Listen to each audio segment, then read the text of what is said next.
Oui, ce qu'on pense, je pense, c'est ce que beaucoup de gens écho, en tout cas, et pensent. Et donc, je pense que ça fait une belle transition sur l'actu de cette semaine. L'actu de cette semaine, le sujet de cette semaine qui est la chance. On va parler beaucoup de chance et on va parler d'un coup du sort. Est-ce que c'est un coup du sort? Je ne sais pas. Mais en tout cas, enfin, je ne sais pas Un si on peut événement parler de scandale. inattendu, ce que Voilà, les gens vont événement dire. inattendu. Parce que Exactement. dans cet épisode, on va parler de chance, de beaucoup de mots de ce type-là. Mais là, on va parler d'un événement inattendu. Ouais. C'est l'événement SVB. C'est ça. On a beaucoup réfléchi avant de parler de ce sujet, parce qu'au départ, avec Moulay, on se disait oui, mais ça touche pas forcément Les notre francophones. cible, Ouais. etc., etc. Mais il y a eu quelques développements, et puis on se dit que pour la culture C'est important. entrepreneuriale, c'est important d'en parler. Et donc, parole à l'expert. Donc oui, la minute startup. Donc Silicon Valley Bank, pour ceux qui ne connaissent pas SVB, ce que ça veut dire, était la plus grosse institution de banque des startups et fonds d'investissement aux États-Unis. Quand même, elle était dans le top, je crois qu'elle doit être top 20 des banques américaines, donc l'une des plus grosses banques au monde, qui a fait faillite. Et ce qui est intéressant dans cette faillite, c'est deux choses. La première chose qui est la surface que tout le monde voit, c'est pourquoi elle a fait faillite. C'est ce qui arrive malheureusement rarement, mais qui malheureusement peut arriver assez vite, c'est ce qu'on appelle un bank run. C'est quand tout le monde dans une banque pense que la banque va faire faillite, donc tout le monde retire son argent, ce qui accélère la faillite de la banque. Donc, grosso modo, c'est ça. Ce qu'il faut en retenir pour nous, entrepreneurs, et pour les gens qui écoutent, c'est que SVB est le parfait exemple de ce qui se passe quand tu mets tous tes œufs dans le même panier. Parce qu'ils avaient quasiment des entrepreneurs et des start-upers comme clients, qui sont en fait un groupe de gens qui se connaissent tous, et en plus qui sont très influencés par un autre groupe, qui est les fonds d'investissement, qui eux aussi, en fait, sont des gens qui ont tendance à se suivre mutuellement. On appelle ça en anglais la herd mentality, donc la mentalité de troupeau. Sans vouloir traiter mes confrères de moutons, c'est vrai que dans le monde anglophone, surtout en Silicon Valley, parce que c'est le nom de la banque, ça va très vite. C'est-à-dire que si deux fonds d'investissement disent attention à leur founder, il faut faire attention, retire ton argent de là-bas. Moi, dans la nuit de jeudi à vendredi, dans les 5 ou 6 groupes WhatsApp dans lesquels je suis avec des founders américains, kenyans, sud-africains, ils ne parlaient que de ça. Et ça a commencé toujours par mon investisseur vient de me dire il faut qu'on fasse gaffe, est-ce qu'on a de l'argent à Silicon Valley Bank. Et donc, ce qui se passe, c'est que l'effet boule de neige est accéléré parce que tu as le même type de clients qui se parlent tous entre eux. Et ça, c'est hyper dangereux pour tout entrepreneur, je pense, de ne pas penser à qu'est-ce qui se passe quand tu ne diversifies pas assez tes clients. En tout cas, ou géographiquement, ou on va dire même dans leur typologie, dans leur relation. Tu vois, par exemple, nous, le mois dernier, ce mois-ci, il y a les élections au Nigeria qui créent énormément de problèmes en termes de paiement, de déplacement des gens. Si je n'étais qu'au Nigeria, comme certaines personnes qui sont qu'au Nigeria, ça ne va pas pour eux. Parce que pendant les 2 prochains mois, ils sont perturbés. Quand tu es dans plusieurs pays, tu diversifies. Donc ça, c'est la première leçon, je pense, des SVB. Je ne sais pas si toi, tu as déjà travaillé comme question, Kai. Est-ce que mes clients... Ce sujet-là? Ouais. Alors, pour revenir sur SVB, moi, ce qui m'interpelle, c'est que même sans être expert de la finance, je pense que tout le monde commence à comprendre ce qui se passe dans ces cas-là. C'est-à-dire que c'est comme dans le milieu financier, c'est en gros un gros cercle de confiance. Exactement. Toi, tes clients, tu crois à ta banque, Yes. la banque croit aux personnes à qui elle prête, les personnes qui reçoivent cet argent croient en leur projet, etc., etc. Et à partir du moment où un membre de cet écosystème perd confiance, à tort ou à raison, exactement. Des fois à tort. Du coup, tout le système peut tomber. Et là, on est dans un cas, effectivement, en ce qui concerne SVB, comme tu le disais, où c'est une banque qui était dédiée à un secteur. Donc, qui l'a lâché comme des patates chaudes. C'est ce qui est terrible. Ils ont fait un truc... Une banque qui existe depuis très longtemps. Hein. Oui, à la base, c'était la Santa Clara Bank. Qui est née en même temps que la Silicon Valley. Exactement. Et elle est devenue spécialisée là-dedans parce que c'était leur meilleur atout. Ce qui est horrible, et ça, c'est aussi un entrepreneur, tu es seul quand tu es entrepreneur à avoir tes larmes pour pleurer quand ta boîte meurt. Parce qu'en fait, quand Silicon Valley Bank a fait faillite, tous les gens après ont commencé à raconter « Ah, Silicon Valley Bank, je suis désolé, rest in peace, c'est grâce à vous que j'ai eu tel crédit, sans vous, ma boîte ne serait pas arrivée. » Les mêmes gens qui ont retiré leur argent. Oui, mais après... C'est ça qui est terrible, c'est qu'en fait, les gens qui te tuent vont pleurer ta mort. Et je pense que peu de gens se rendent compte à quel point le business peut être cruel là-dessus, surtout comme quand tu dis, en fait, c'est une question de confiance. Et les gens sous-estiment beaucoup l'importance de la confiance sur des événements comme ça.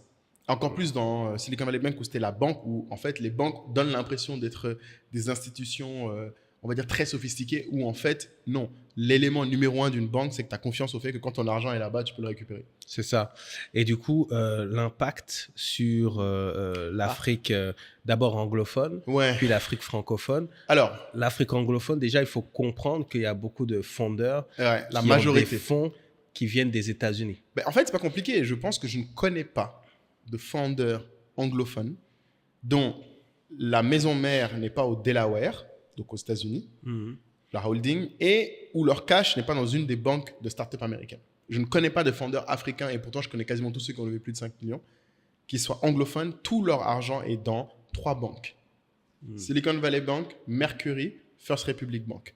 Et pour info, depuis que Silicon Valley Bank est tombé, les autres passent leur temps maintenant à se dire est-ce que les 2 autres banques vont tomber.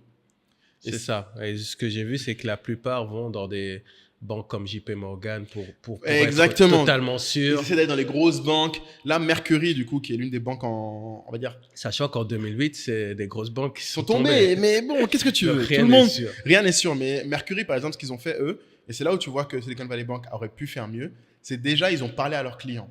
Et donc là, maintenant, on rentre dans la transition un peu sur la chance. Je pense que les gens... Il y a l'aspect que je viens de décrire de ton métier, la confiance qui s'effondre facilement quand tu n'es pas diversifié.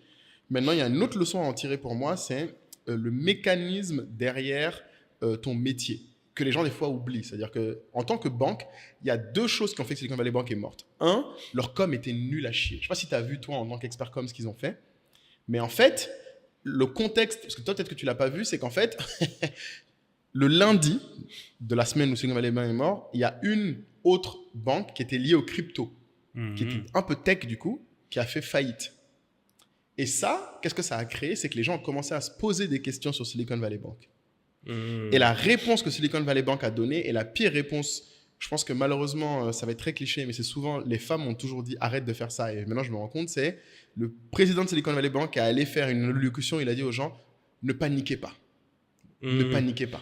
Et c'est comme quand tu es en colère et qu'on te dit non mais calme-toi, non mais t'énerve pas. Alors que les gens sont inquiets, au lieu de les rassurer. Et ça, c'est un truc que moi, je ne savais pas. Parce que quand on dit ne panique pas, tu retiens panique. Panique, exactement. Et ça, c'est un truc qui est vrai, comme tu dis, dans le cerveau.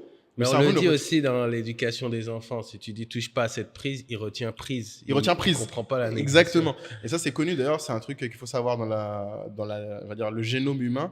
Enfin, notre cerveau ne retient que les mots. Il ne comprend pas la négation.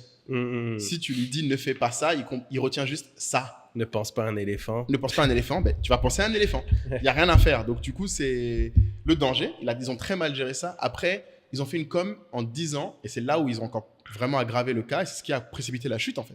C'est qu'ils ont fait une com à leurs investisseurs en disant « Ah, bon, ben, nous, on n'a pas de problème vu ce qui est arrivé aux crypto. Par contre, on a fait une erreur sur la façon dont on a placé votre argent. » Parce qu'en fait, une banque, en vrai, ce que les gens ne savent pas dans leur métier, c'est important de le savoir, les banques, quand tu fais ton dépôt chez eux, c'est une dette qu'ils prennent avec toi et ils placent ton argent. Bien sûr. Et le problème, c'est qu'ils ont placé beaucoup d'argent parce qu'en 2021, il y a eu beaucoup de levées de fonds. Tu sais, on en a parlé avant, c'était l'Eldorado. On avait beaucoup d'argent. SVB était l'un des gros bénéficiaires, a pris cet argent et l'a placé dans des obligations. Pour info, pour ceux qui connaissent pas les obligations, c'est le placement où tu prêtes de l'argent à un État. C'est censé être le plus sûr. C'est le plus sûr. Exactement. C'est exactement ce que tout le monde se dit. Sauf que le problème des obligations, c'est que les obligations sont déterminées par un taux qui était à 1,75 à l'époque. Mais depuis 2021, maintenant qu'on veut lutter contre l'inflation, la même personne qui fixe les taux, qui est en fait la Fed, les a quasiment doublés. Pour limiter justement l'argent inutile. Parce que la logique, il faut comprendre encore une fois économiquement ce que doit faire une banque. En théorie, une banque, elle peut placer de l'argent en obligation, mais elle doit placer l'argent, ou en tout cas le prêter idéalement, à des projets qui ont une rentabilité plus grosse que le risque minimum. C'est-à-dire qu'en gros, une banque qui met la majorité de son argent dans des trucs safe est une mauvaise banque du point de vue de son métier de placement. Ouais, je vois. Et c'est ce qui s'est passé en fait. C'est qu'en fait, c'est con, parce que là pour le coup, c'est vraiment ce que tout le monde dit d'eux, c'est qu'en fait, ils ont placé l'essentiel de leur argent sur le truc le plus safe, quasiment 80%, je crois, ce qui est idiot, parce que c'est pas ton métier. C'est comme si toi, on te donne de l'argent pour faire des multiples et tu prends le truc le plus safe que n'importe qui pourrait prendre sans toi. Et la conséquence, ça a été que quand la Fed a augmenté les taux là, en début de cette année, maintenant, ils sont dans une situation où l'argent qu'on leur verse sur l'argent qu'ils ont placé est plus bas que ce qu'eux, ils doivent payer pour pouvoir avoir de nouvelles obligations. Et donc, ils sont tous dans une situation où chaque mois maintenant ou chaque quarter, comme ils ont défini leur obligation, ils doivent mettre de l'argent. Ils doivent repayer pour pouvoir continuent à garder les obligations.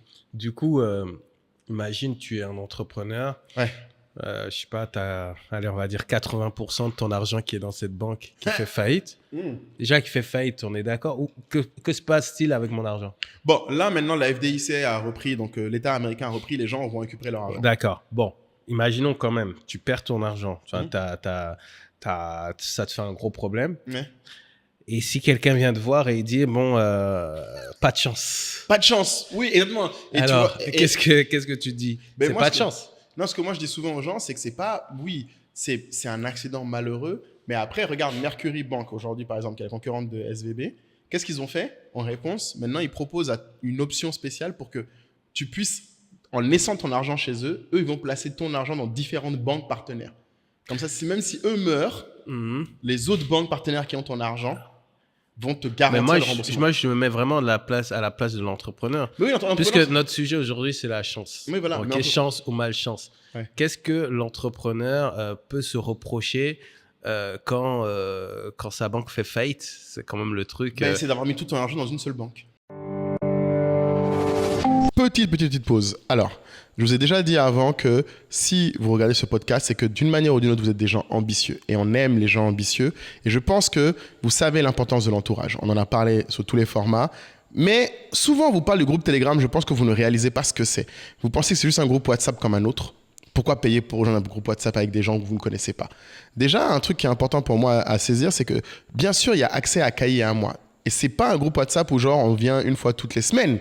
Tous les jours, quasiment, on y est, on discute, on échange avec les gens et pas que sur le podcast. Et je pense que c'est important qu'on vous montre le groupe. Donc, vous allez voir, dans ce groupe, il y a plusieurs channels. Donc, le plus évident, évidemment, c'est le channel Le Podcast où il y a les feedbacks, les extraits, les avis des gens et les discussions autour du podcast. Ça, c'est évident. Mais le channel dont on ne parle pas assez, je trouve, c'est le quartier, qui est le channel le plus actif et le plus dynamique où, en fait, on parle de l'actualité en temps réel. Et tout le monde apporte sa vision. Et vous allez être surpris, vous allez avoir des médecins qui vont ferrailler avec des étudiants. Vous allez avoir des experts des cultures mèmes qui vous mettront des mèmes de haut niveau avec des personnes qui en fait ne savent même pas qu'est-ce que veut dire un mot en Uchi, comme moi. Donc il y a un peu de tout. On apprend de façon large sur l'Afrique avec un grand A et surtout sur une Afrique avec un grand A ambitieuse. Et quand vous sortez du quartier, là je vous ai sorti le quartier, vous verrez, il y a le book club. Il y a pas mal d'autres choses, les side missions, il y a pas mal d'autres choses que vous pouvez faire, notamment le travail de créer une vraie communauté d'excellence. Et c'est ça qu'on voudrait réussir à accomplir. Et quand on pense à tout ça, franchement les gens, 150 €, c'est pas grand-chose. Vous-même, vous savez. Si on vous dit que pour 100 000, vous pouvez être dans un groupe de gens qui parlent autant d'investissement à la BRVM que du dernier Congosa autour de MLOS, est-ce que c'est pas intéressant? Vous-même, faut voir. Ça vaut le coup. Et surtout, ce que je pense qui est important, c'est que vous ne vous préoccupez pas trop de quel est l'intérêt immédiatement. La question, c'est est-ce que pour 100 000, si vous pouviez avoir l'occasion de parler plus souvent à Kaïa et à moi, de ce que vous pensez de l'actualité, de ce que vous voulez, est-ce que ça vaut pas le coup? Je pense que oui. Donc, vous cliquez dans le lien, vous mettez la CB et rendez-vous dans le groupe Telegram.